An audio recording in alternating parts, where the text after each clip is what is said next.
Good day to everyone. I hope your day is going well for you. So this is a video today that I want to do, specifically talking about an ancestor altar.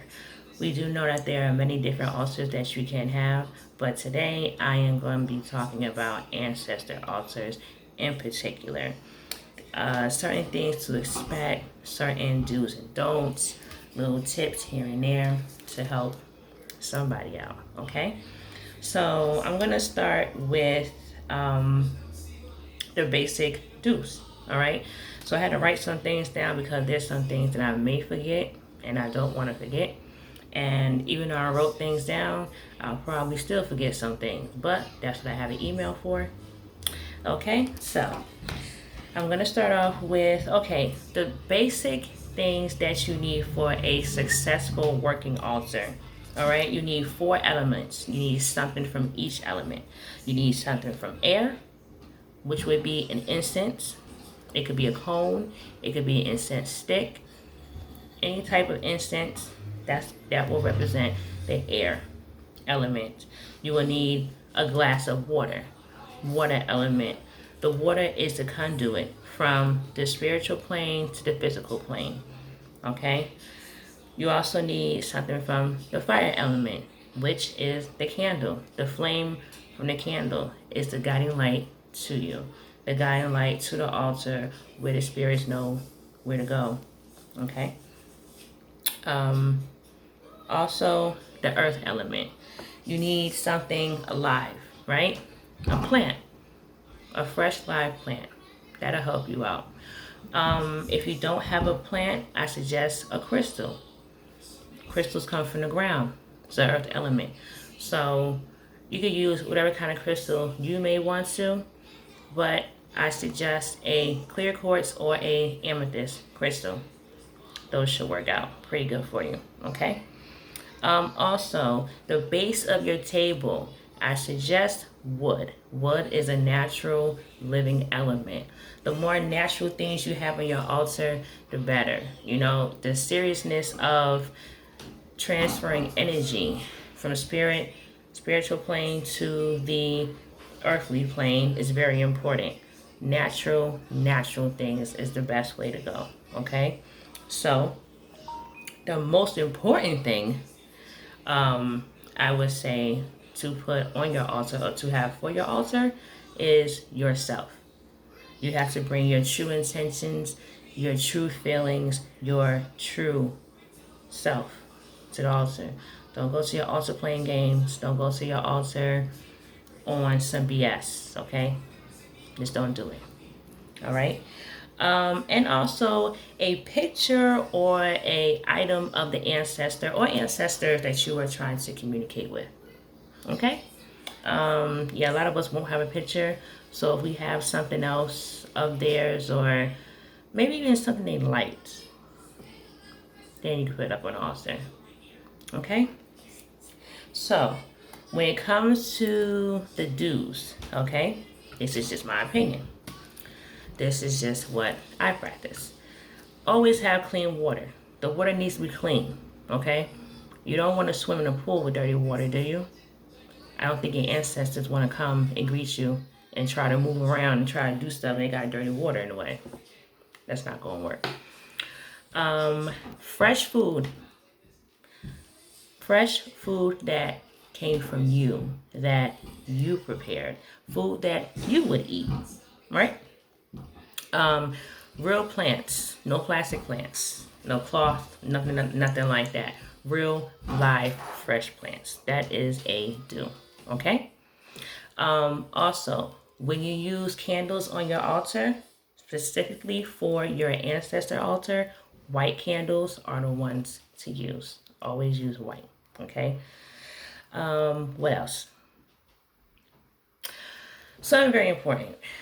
When you have an ancestor altar, everything should be theirs. Everything on the altar should be their own particular items. They should have their own plates. They should have their own cups. They should have everything that you use for them should be just for them. Everything for them needs to be cleaned just for them. Like, I even go as far as not to use the regular dish rag in the house. Like, they have their own rag that, I use to clean their things with, or I'll use paper towel and soap, of course. But they should have their own set of dishes and glasses, okay? And another thing, your altar should be clean. It should be nice and clean. They don't want to come to a dirty room. They don't want to come to a dirty house. Your altar is dirty. That says a lot about you. My ancestors, they don't play that. So I'm quite sure a lot of your ancestors out there don't play that either. Okay? Okay, so as far as a couple of don'ts, all right? Do not eat off their plate. You make their food separate for them. Okay? If you don't have enough to eat, then that's just going to be a problem. But do not eat off of their plates. Okay? Do not mix their food with someone else's. Just don't mix their things, period. Let's say you have a plate and it has extra food on it, and you want to give some to your ancestors. To me, that's not a good thing to do. When you make your ancestors' food, their food is for them. It's coming from here, going to them. Okay? I think that's very important. Avoid plastic. Do not use plastic. Use dishes and glasses that are made from glass, ceramic, wood. Those are all natural elements. As we know that the glass is made from sand. Sand is a natural element. Okay? So just be mindful of those things, okay? So I may have forgotten some things in there, but like I said, that's what we got email for, okay? So here, a couple of things that I've noticed myself that ancestors pretty much, spirits, like on the altar, okay, which is always a good offering for them, and they'll, they chill with you, they'll come, they'll holler at you for a minute, all right? Tobacco. They love tobacco. You don't have to smoke it. You don't have to, but put it on their altar. Cigar, a cigarette. I don't really like cigarette. I don't use cigarettes, but cigarette if you prefer. Black and mild, stuff like that. Especially men, older men, they like cigars. Don't bring them no black and mild. Do not bring an older man some little skimpy little. No, that's not gonna work.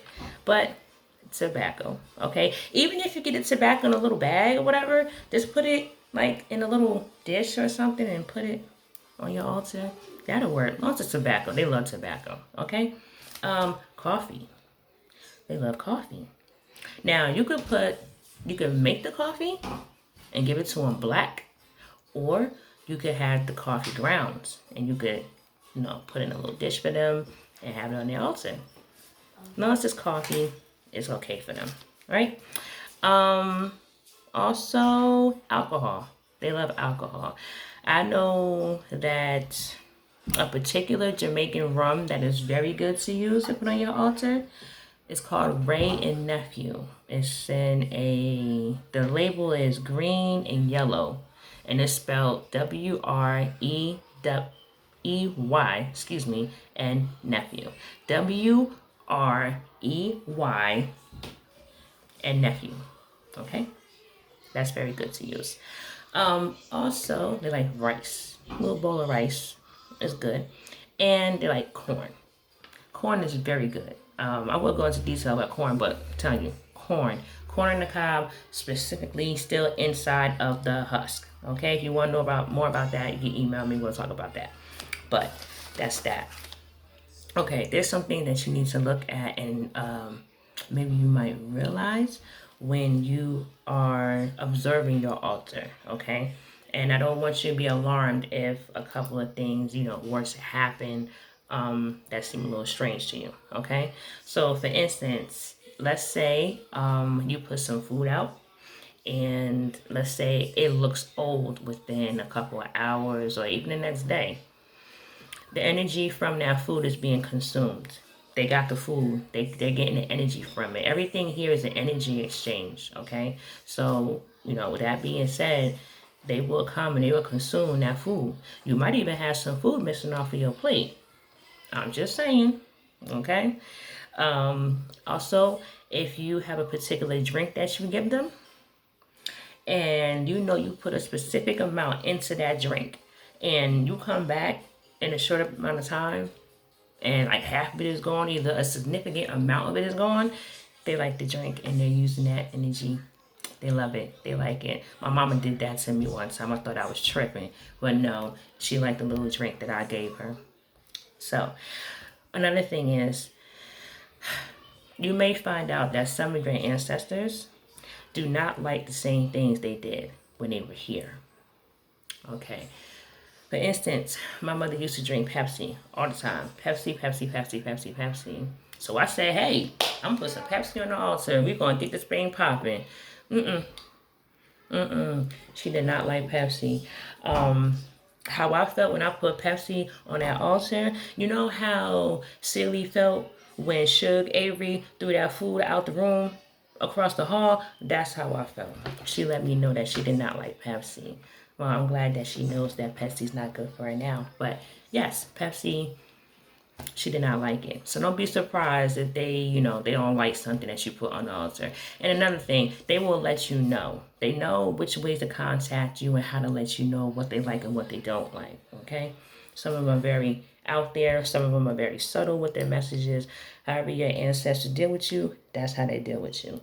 Mine in particular, they're very out there. They're not sugarcoating nothing. They're not being, they're very blunt. Okay? They will turn electricity off on you. They do all types of stuff to get my attention. So if you have ancestors like mine, then you will know exactly what to and what not to give them. Okay? All right. Use your judgment of when to move the food off of your altar. You know why? Because they'll tell you. Or either you would just get the notion like, yo, I know, that don't look right. It don't even feel right. So I'm going to just take it off. Some things you can leave up there for a long amount of time. Like fruits. You leave a nice little apple on your altar or a pear or something like that. They will last a long time. That also gauges the energy of your altar. That's another video. But yes, you can do that. When you get rid of your offerings, it is a very good thing to recycle it. What I mean is give it out to nature in the ground. It will recycle it, and that's the end of it. Not saying that you can't put your offerings in the garbage. You can put your offerings in the garbage once you're done, but preferably to recycle. Thank you. Put it in the ground. Okay? And one other thing. If you happen to see little tiny bubbles in your water on your altar, I mean like a lot of them, they are there. And they are active. Okay? You might even see little tiny bubbles in your candles, your white candles if you have glass. In there too. It'll start to, like, if you're sitting there talking to them and you see that your candle wax is like foaming almost, they know you there. They chilling right along with you. Okay? And one most important thing that I'm gonna say to conclude this is, however you honor your ancestors, that is the right way. Everyone have different ancestors. Everyone have a different make and model family bloodline. Okay, so if your ancestors, I'm gonna just put myself out there. My ancestors smoke. Okay, and I was one of them girls. Oh no, I wouldn't smoke. Smoking is bad. I wouldn't do this. I wouldn't do that. The smell of it, yada yada yada. Now, mind you, I do not smoke cigarettes. Never did, never will. I was traumatized as a child at 9. I would never smoke a cigarette. But when it comes to the natural herb that was put on the earth for us to partake in, which is, marijuana weed, my family was heavy into that. So yes, sometimes, I'll go to the altar and we have a little chit chat. I'll roll one up, smoke a little bit, a little something. And, they be right there chilling with me. If your ancestors like playing music or whatever, play that music. Whatever your ancestors like to do, you do it, okay? Everybody's not the same. Come on now, you gotta think about it. So, if you wanna, get some things going and moving in your life, I suggest you get your ancestor altar. So hopefully the things that I mentioned today will help you guys out. If you have any questions or concerns, now mind you, like I tell you, I don't know everything. I know a little something to help y'all out. So if y'all want to contact me, my email will be in the description box. I also have a podcast that I am doing, which is called Anya's Lighthouse. I also have Instagram. That will be in the description box. And I think that is about it. So, until next time, take care and ashe.